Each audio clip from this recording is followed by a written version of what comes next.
안녕하세요. 오늘은 RAG 시스템의 검색 정확도를 획기적으로 높이는 방법, 바로 메타데이터 필터링에 대해 알아보겠습니다. 벡터 검색만으로는 원하는 문서를 정확하게 찾기 어려운 경우가 많습니다. 메타데이터 필터링을 활용하면 이 문제를 해결할 수 있습니다. 함께 배워봅시다. 오늘 다룰 내용은 다음과 같습니다. 먼저 메타데이터가 무엇인지 알아보고 메타데이터를 어떻게 설계해야 하는지 원칙을 배웁니다. 그 다음 필터링과 벡터 검색을 결합하는 방법, 프리필터와 포스트필터의 차이점을 살펴봅니다. 계층적 필터링 전략도 배우고 실제 코드를 통해 문서 속성 기반 필터링과 시간 범위 검색을 실습합니다. 마지막으로 실전에서 적용할 때 알아야 할 팁과 주의사항을 정리하겠습니다. 메타데이터란 무엇일까요? 쉽게 말해 문서에 붙이는 부가 정보 꾸리표입니다. 마치 도서관에 책의 분류 라벨이 붙어 있는 것처럼 문서마다 작성일, 부서명, 문서 유형 같은 속성을 달아둡니다. 옷에 붙은 세탁 라벨을 생각해보세요. 라벨을 보면 소재, 세탁 방법, 제조국을 바로 알 수 있죠. 문서도 마찬가지입니다. 메타데이터를 통해 작성 부서, 날짜, 종류를 즉시 파악할 수 있습니다. 이렇게 정리된 정보를 활용하면 검색 정확도가 크게 향상됩니다. 그렇다면 메타데이터가 필요할까요? 실제 상황을 예로 들어보겠습니다. 사용자가 2023년 영업팀 보고서만 찾아줘라고 요청했다고 합시다. 벡터 검색만 사용하면 모든 시기에 모든 부서 문서가 섞여서 나옵니다. 의미적으로 유사한 문서를 찾기는 하지만 특정 조건에 맞는 문서만 골라내기는 어렵습니다. 메타데이터를 활용하면 이 문제가 해결됩니다. 부서가 영업팀이고 연도가 2023인 문서만 정확하게 필터링할 수 있습니다. 검색 속도도 빨라지고 사용자가 원하는 결과를 정확하게 제공할 수 있습니다. 이제 실제 코드를 살펴보겠습니다. 다큐먼트 메타데이터 클래스를 정의해야 합니다. 이 클래스는 문서 내용과 메타데이터를 함께 관리하는 역할을 합니다. 생성자에서 컨텐트 파라미터로 문서 내용을 받고 메타데이터는 빈 딕셔너리로 초기화합니다. add 메타데이터 메서드는 키와 값을 받아서 메타데이터를 추가합니다. 투딕트 메서드는 벡터 DB에 저장할 수 있는 딕셔너리 형태로 변환해줍니다.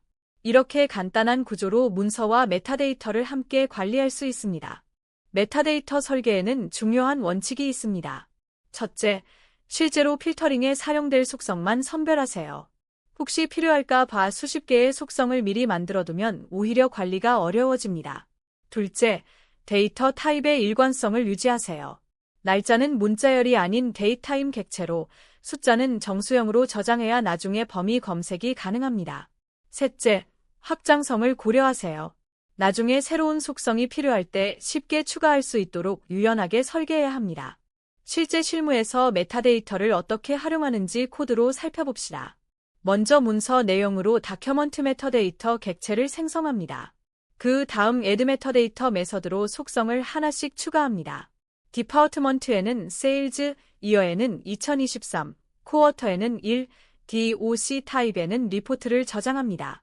이렇게 하면 이 문서가 2023년 1분기 영업팀 보고서라는 것을 메타데이터로 명확하게 표현할 수 있습니다. 나중에 영업팀 문서만 또는 2023년 문서만 검색할 때 이 정보를 활용합니다. 이제 메타데이터 필터링과 벡터 검색을 결합하는 방법을 알아봅시다. 이를 하이브리드 검색이라고 합니다. 먼저 메타데이터 조건으로 검색 범위를 좁힙니다. 예를 들어 영업팀 2023년 문서라는 조건으로 전체 문서 중 일부만 선택합니다. 그 다음 좁혀진 범위 내에서 벡터 유사도 검색을 수행합니다. 이렇게 하면 정확도와 성능을 동시에 확보할 수 있습니다. 전체 문서를 대상으로 벡터 검색하는 것보다 훨씬 효율적입니다. 하이브리드 검색을 코드로 구현해 봅시다. 하이브리드 서치 엔진 클래스를 만들고 벡터 스토어를 초기화합니다. 서치 메서드에서 먼저 어플라이 필터즈 메서드로 메타데이터 조건에 맞는 후보 문서들을 가져옵니다. 그 다음 벡터 서치 메서드로 이 후보들 중에서 쿼리와 가장 유사한 문서를 찾습니다. 이 2단계 과정이 하이브리드 검색의 핵심입니다. 필터링으로 범위를 좁힌 후 벡터 검색을 수행하는 것이죠. 프리필터와 포스트필터의 차이점을 알아봅시다. 프리필터는 벡터 검색 전에 필터링하는 방식입니다. 메타데이터 조건에 맞는 문서만 먼저 선별하고 그 범위 내에서 벡터 검색을 수행합니다. 검색 대상이 줄어들어 성능이 좋습니다. 포스트 필터는 벡터 검색을 먼저 수행한 후 결과에서 필터링합니다. 전체 문서에서 유사한 것을 찾은 다음 조건에 맞는 것만 남기는 방식이죠. 데이터 규모와 필터 조건의 선택도에 따라 적절한 방식을 선택해야 합니다. 프리필터 방식을 코드로 구현해 봅시다. 프리필터 서치 함수는 쿼리, 부서명, 연도를 파라미터로 받습니다. 먼저 getFiltered DOC-IDs 메서드로 조건에 맞는 문서 아이디만 추출합니다. 그 다음 벡터 스토어의 서치 메서드를 호출할 때 필터 IDs 파라미터로 필터링된 아이디 목록을 전달합니다. 이렇게 하면 벡터 검색이 필터링된 범위에서만 수행되어 검색 효율이 크게 높아집니다. 특히 대규모 문서 컬렉션에서 효과적입니다. 대규모 조직에서는 계층적 필터링 전략이 효과적입니다. 조직 구조를 반영한 계층을 설계하면 상위 레벨에서 하위까지 일괄 검색이 가능합니다. 예를 들어 개발본부 검색 시 백엔드팀, 프론트엔드팀, 인프라팀의 모든 문서가 포함됩니다. 반대로 백엔드팀만 검색하면 해당 팀 문서만 나옵니다. 이렇게 계층 구조를 활용하면 유연하고 직관적인 검색이 가능해집니다. 계층적 메타데이터를 코드로 설계해 봅시다. 하이어러키 딕셔너리의 오어거너제이션, 더비전, 디파트먼트, 프로젝트를 각각 저장합니다. 그리고 이 계층을 슬래시로 연결한 경로 문자열을 만듭니다. 예를 들어 테크회사 개발본부 백엔드팀 RH 시스템 형태입니다. 이 경로를 하이어러키 패스라는 메타데이터로 저장합니다. 검색할 때는 이 경로의 접두사로 필터링하면 상위 레벨의 모든 하위 문서를 찾을 수 있습니다. 시간 기반 필터링에 대해 알아봅시다. 날짜와 시간 메타데이터는 범위 검색에 매우 유용합니다. 지난 3개월 문서, 2023년 상반기 보고서 같은 조건으로 문서를 필터링할 수 있습니다. 중요한 점은 날짜를 문자열이 아닌 데이타임 객체로 저장해야 한다는 것입니다. 문자열로 저장하면 범위 비교가 어려워집니다. 또한 타임존도 일관되게 관리해야 합니다. UTC로 통일하거나 명확한 타임존 정보를 함께 저장하세요. 시간 범위 검색을 코드로 구현해 봅시다. Search by Date Range 함수는 시작일, 종료일, 쿼리를 받습니다. 필터즈 딕셔너리에서 크리에이티드의 필드에 대해 GTE와 LTE 연산자로 범위를 지정합니다. GTE는 크거나 같음, LTE는 작거나 같음입니다. 지난 30일 문서를 검색하려면 데이타임, now로 현재 시간을 구하고 타임 델터, days 30을 빼서 시작일을 계산합니다. 이렇게 상대적인 시간 조건도 쉽게 만들 수 있습니다. 실무에서는 여러 조건을 and, or로 조합한 복합 필터가 필요한 경우가 많습니다. 예를 들어 부서가 영업팀이거나 마케팅팀이면서 2022년 이후 문서이고 우선순위가 높거나 기밀 문서처럼 복잡한 조건을 처리해야 합니다. 이런 복합 쿼리를 지원하려면 논리 연산자와 비교 연산자를 잘 조합해야 합니다. 연산자 우선순위도 고려해야 합니다. 복합 필터 쿼리를 코드로 살펴봅시다. and 연산자 안에 세 가지 조건을 넣습니다. 첫 번째는 디파트먼트가 세일즈 또는 마케팅인 조건으로 in 연산자를 사용합니다. 두 번째는 year가 2022 이상인 조건입니다. 세 번째는 우어 연산자로 프라이오러티가 하이거나 컴퍼덴셜이 true인 조건입니다. 이렇게 and와 or를 중첩하면 복잡한 조건도 표현할 수 있습니다. 벡터 스토어의 서치 메서드에 이 필터를 전달하면 됩니다. 메타데이터 필터링의 성능은 인덱스에 크게 의존합니다. 자주 검색되는 필드에는 반드시 인덱스를 생성하세요. 예를 들어 디파트먼트, 크리에이티드 앳, DOC 타입 같은 필드가 자주 검색된다면 각각 인덱스를 만들어야 합니다. 디파트먼트와 이어를 함께 검색하는 경우가 많다면 복합 인덱스도 고려하세요. 인덱스가 없으면 전체 문서를 스캔해야 하므로 성능이 급격히 저하됩니다. 주기적으로 인덱스 상태를 점검하고 유지보수하세요.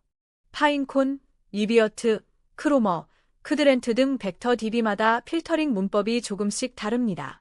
사용하는 DB의 필터 연산자와 제약사항을 정확히 파악해야 합니다. 어떤 DB는 중첩된 우어 조건을 지원하지 않을 수 있고 어떤 DB는 문자열 부분 일치 검색을 지원하지 않을 수 있습니다. 공식 문서를 꼼꼼히 읽고 실제 쿼리를 테스트해보세요.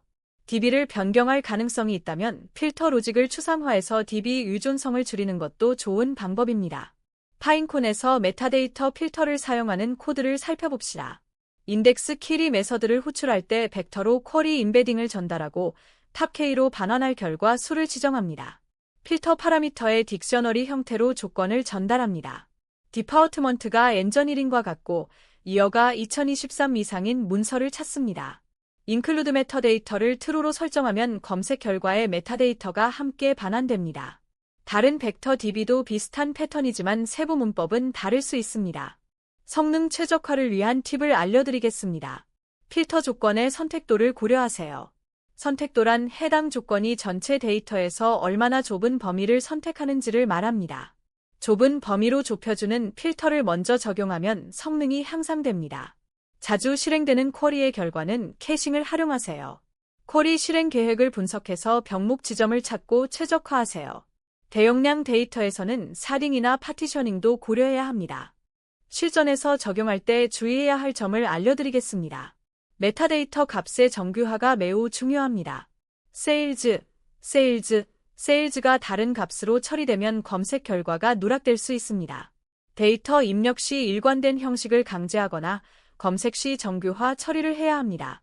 또한 일관된 명령 규칙을 정하고 팀 전체가 따르도록 하세요. 데이터 품질 관리 프로세스를 수립하여 잘못된 메타데이터가 입력되지 않도록 예방하세요. 문서가 수정되면 메타데이터도 함께 업데이트해야 합니다. 수동으로 관리하면 누락이 발생하기 쉽습니다. 자동화된 파이프라인을 구축하여 문서 변경 시 메타데이터가 자동으로 동기화되도록 하세요. 버전 관리 시스템과 연동하면 문서 이력과 함께 메타데이터 변경도 추적할 수 있습니다. 변경 이력을 기록해두면 나중에 문제가 발생했을 때 원인을 파악하기 쉽습니다. 마지막으로 테스트와 모니터링에 대해 말씀드리겠습니다. 필터링 로직이 의도대로 동작하는지 테스트 케이스를 작성하세요. 경계 조건, 빈 결과, 대량 결과 등 다양한 케이스를 테스트해야 합니다. 프로덕션 환경에서는 검색 성능과 정확도를 지속적으로 모니터링하세요. 평균 응답 시간, 에러율, 사용자 만족도 등의 매트릭을 수집하고 대시보드로 시각화하면 문제를 빠르게 발견할 수 있습니다. 오늘 메타데이터 필터링에 대해 배웠습니다. 메타데이터 설계, 필터링과 벡터 검색 결합, 계층적 필터링, 시간 범위 검색, 성능 최적화까지 다양한 내용을 다뤘습니다. 이제 여러분의 RAG 시스템의 메타데이터 필터링을 적용해서 검색 정확도를 높여보세요. 사용자들이 원하는 문서를 정확하게 찾을 수 있도록 도와주세요. 시청해주셔서 감사합니다. 더 많은 정보는 코드덱 홈페이지에서 확인하실 수 있습니다.